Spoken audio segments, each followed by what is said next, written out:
again, everybody, and welcome to Gamecock Central Radio. Emerson Phillips with Gamecock great Joe Rhett. And Joe, the Gamecocks are headed to the Final Four. Man, what a weekend at Madison Square Garden. Joe, where'd you watch the game? I watched it with my son yesterday. Me and him was convening together before he took his trip back overseas to France to go play ball again overseas. But spent some time with him before he left. But I tell you, 3 weeks ago when we was watching Selection Sunday, honestly, I think you and I and those fans, we were just hoping to get in and also just get in and win one game. And we totally did not expect all this right now. And to win 4 games so far, beat a Marquette team, you turn around and beat a Duke team, and you turn around and convincingly beat a really, really good Baylor team. And then on yesterday, you beat a good Florida team that knew our style, and we was, the team that was used to us, and they battled all the way through. But, coming from disbelief at one point during this tournament, now I'm actually thinking that we can win this whole thing. That's crazy. It sets up South Carolina and Gonzaga in the first national semifinal this coming Saturday in Glendale, Arizona. The top 2 defensive teams in the country, and the winner will get either North Carolina or Oregon. So the Final Four is set. The Gamecocks making their first ever appearance in the Final Four. And Joe, talk about the weekend at Madison Square Garden. Let's talk about this win over Florida. 77-70, the Gamecocks beat the Gators. Carolina trailed by 7 at halftime. And in that sense, Joe, it was exactly like the Duke game. Carolina down 7 at halftime, and they came back to win by 7. It was the same situation in the Duke game. Carolina outscored Duke by 14 in the second half. They outscored Florida by 14 in the second half on Sunday. And, Joe, the Gators were red hot shooting the 3 in the first half. They shot 7 of 12 from 3 in the first half, but did not make one in the second half. 0 for 14 from 3. Gamecock defense does it again. That's what that defensive pressure does. You may get out early, like Marquette did as well. Marquette came out shooting well as Duke, and also Florida came out shooting well in the first half. But they adjusted at halftime, the Carolina defense, and they just kept staying, true to who they are. Putting a lot of ball pressure on the ball and really getting out and contesting a lot of the three-point shooters, and made it very difficult. That's the thing we do. We just continuously do what we do. We just wear our opponents out. That's a lot to do with conditioning and just paying attention to detail, knowing your opponent, knowing who the shooters are, and knowing who not to leave open. And they are doing a tremendous job of wearing these guys out. And it just results every second half. This team turns around and somehow pulls out these wins. Joe, Coach Martin has settled on a 7-player rotation basically now.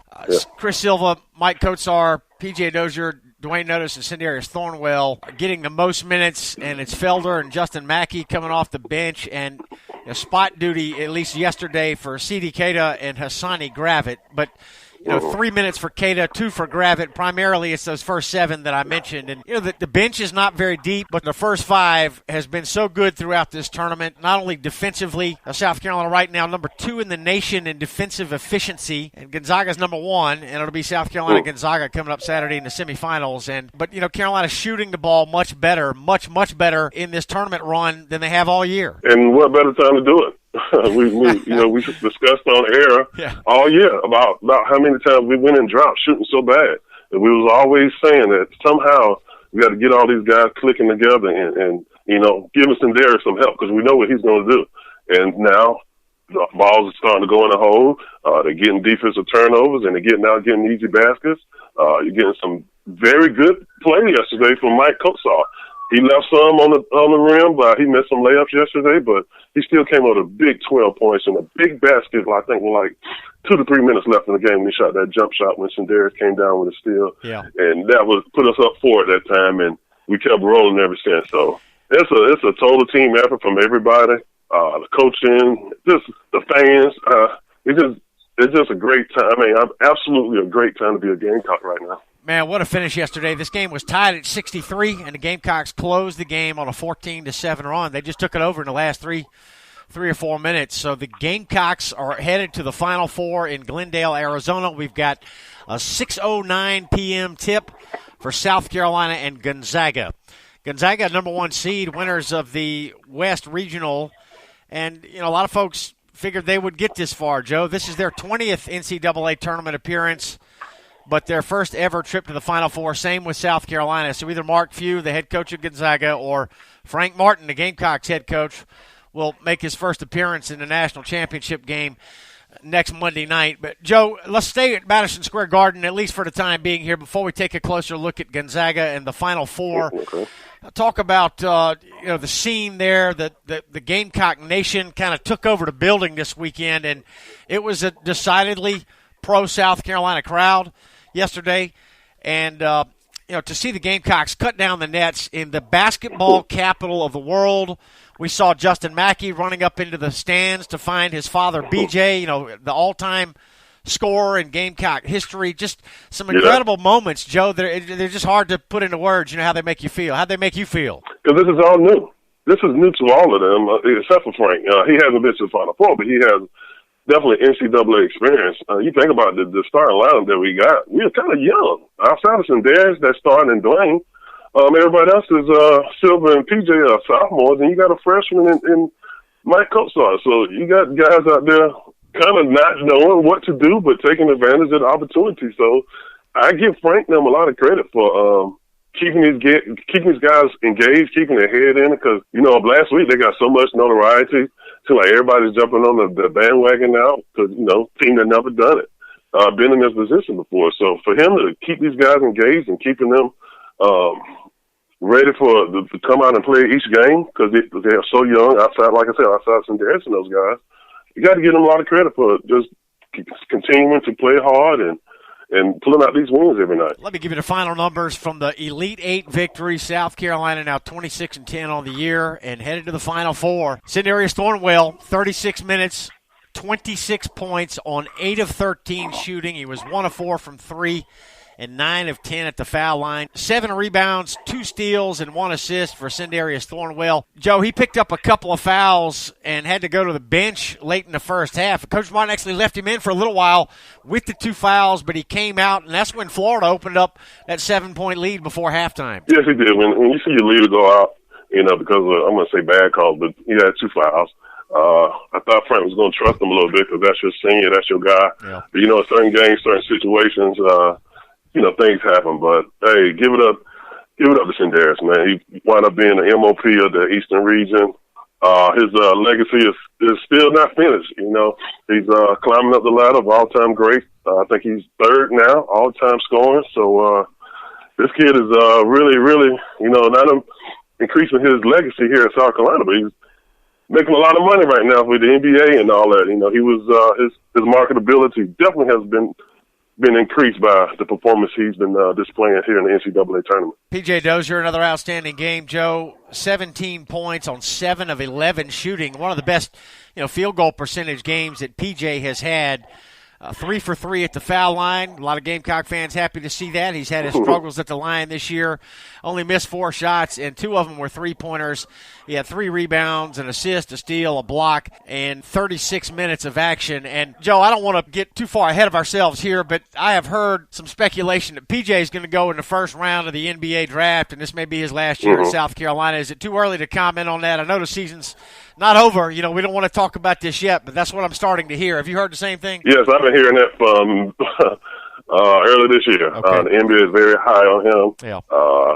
What he has, his skill set at 6'6", 6'7", at point guard, the NBA is salivating over a guy like that. So he's been having so many NBA scouts down here through practices, through all his games, just to watch him. And in turn, what has happened, people come to see him. They've actually come to see Sindarius as well, getting to see how good this guy is. So I would be surprised because as well as Sindarius start, PJ Stark has already been there. His is rising as well. So honestly, I would love to see him come back. But if you are a projected first-round draft choice, you got to go. Yeah, PJ's defense has been outstanding this year, and to me that's where he impresses the most is on the defensive end. I think offensively he'll grow, he'll mature, he'll continue to get better. So the pro scouts see a lot of upside with P.J. Dozier, and no question Sindarius Thornwell has upped his pro stock as well this season, his senior year. And I was impressed to hear you say last week that Dwayne Notice is one of the best defensive guards that you've ever seen. 38 minutes for him in the Elite Eight, 6 points, didn't shoot it great 2 for 9, but he did have 6 rebounds and 3 assists. And, Joe, I think he's been one of the unsung heroes throughout this tournament run. We talk extensively about Thornwell and Dozier, and Kotsar had maybe his best game of the season yesterday, and Silva had that double-double huge game against Duke in the second round.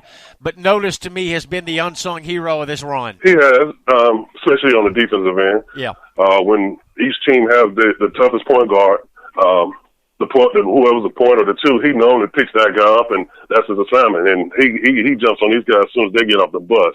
And in turn, that allows PJ, I'm going to say, him to free up, but he can guard the bigger guard sometime or get off the best offensive player sometime. But Dwayne Notice, he has been like a jacket on some of these defenders. He's been wearing these guys up, picking them up full court, just the ball pressure. Everything starts there with ball pressure, and he has been the catalyst to this defense, and everybody else been following suit, following his leadership on the defensive end. Gamecock bench only produced 3 points yesterday, all 3 coming from Justin Mackey. He played 13 minutes. Ra Felder, the Brooklyn, New York kid, the freshman returning to New York City for this regional semifinal and final appearance for the Gamecocks. 15 minutes of action for Ra Felder, 3 for C.D. Keita, and 2 for Hassani Gravett. So the Gamecocks beat Florida 77-70. South Carolina takes 2 out of 3 from the Gators this year, and it's the South Carolina Gamecocks making their first ever appearance in the Final Four. Gamecock Central Radio here. Emerson Phillips with Gamecock great Joe Rhett. If you have not downloaded the new Gamecock Central Radio phone app, we invite you to do so now. It's a free app. It allows you to listen to our podcast for free on your cell phone, and then you can subscribe to our podcast on iTunes, SoundCloud, and other popular services. Or just visit radio.GamecockCentral.com. So, Joe, the Final Four set, South Carolina, Gonzaga, North Carolina, and Oregon, both games coming up Saturday on CBS in Glendale, Arizona. Gonzaga is 36-1. Joe, they were the number 1 seed and the winners of the West Regional, and all the pundits are already saying South Carolina will not be able to handle the size in the front court of Gonzaga. They're a big ball club, and Gonzaga's an early 6.5-point favorite here, so nobody's on the Gamecocks, and perhaps that's understandable, Joe. I'm looking at ESPN today, and there's a feature on ESPN that says that only Virginia Commonwealth in 2011 had a lower chance of making it to the Final Four on Selection Sunday than South Carolina did this year, according to the BPI. This is one of these indexes that means absolutely nothing. But just for the sake of discussion here, VCU, the only team that had a longer odds of getting to the Final Four than South Carolina. And, Joe, let me give you one more fact here before you comment on Gonzaga. Everybody fills out their bracket before the tournament starts. I believe it was ESPN that had 18-plus million brackets filled out this year. And of those 18-plus million, only 657 people had South Carolina in the Final Four.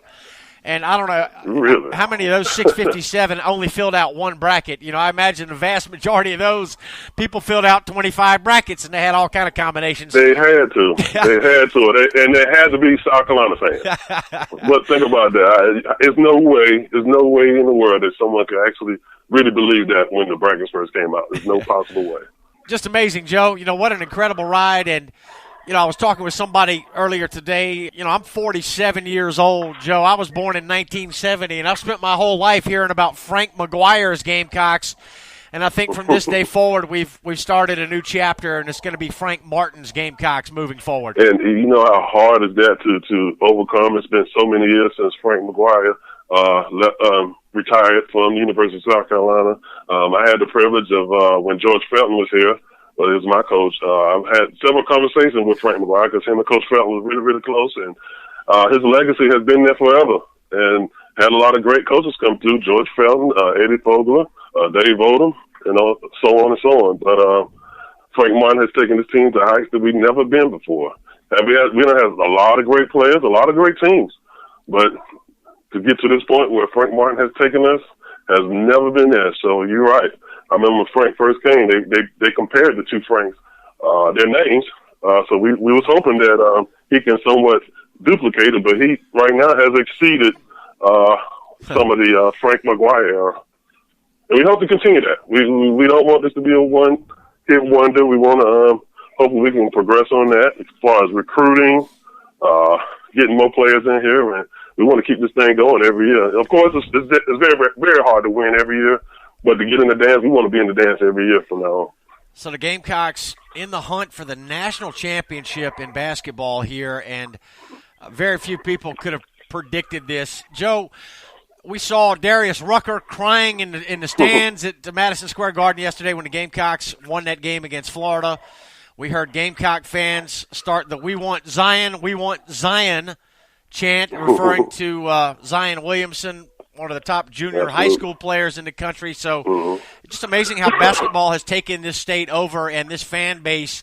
The students were in 5 points jumping in the fountain last night after the Gamecocks beat Florida, and the whole state has really been turned basketball crazy because of Frank Martin and these Gamecocks. Yes, it has, and this tells you how widespread what the Gamecocks are doing, being on this national level, getting this national spotlight, and you got Zion Williamson, who's been a YouTube sensation all this year. I kind of compare him to Clowney, the football player. Clowney came in, number one player coming out of high school, knowing he was going to the league. He could have went anywhere he wanted, but he came and wanted to be part of his home state and do some big things. And I think Zion could do the same thing. He'd probably be the number one player. He'd be one and done. And just imagine how the CLA would be if that kid came down and played for us for at least 1 year, maybe two. But if he came for 1 year, that CLA would be jumping. Yeah. And hopefully it could start a trend of keeping some of these hometown guys. The upstate is struggling right now, talking about Clemson, as far as getting good players. But we need to take advantage and keep some of these good players that we have coming through the grassroots right now to keep this Gamecock and keep Frank Martin here and keep this thing rolling. Yep, the big schools in South Carolina have had a hard time keeping in-state talent in-state. Top players in basketball from South Carolina at the high school level often go outside of our state to play their college ball, and maybe that will start to turn a little bit now with the Gamecocks making the first ever appearance in the Final Four. National semifinals coming up on Saturday. Glendale, Arizona, 6:09 tip. South Carolina's 26-10, Gonzaga's 36-1, and then we've got an 8:49 tip for North Carolina, 31-7 against Oregon, 33-5. Oregon made the Final Four in the first ever NCAA tournament back in 1939, and North Carolina is making its 20th Final Four appearance, and this is the 9th appearance in the Final Four for UNC head coach Roy Williams. So, Joe, let's get together later in the week. We'll talk about Gonzaga a little bit more in depth. We'll also take a closer look at UNC and Oregon. But right now it's all about the Gamecocks. Joe, the Gamecocks have been all over ESPN, and it's going to continue that way all week.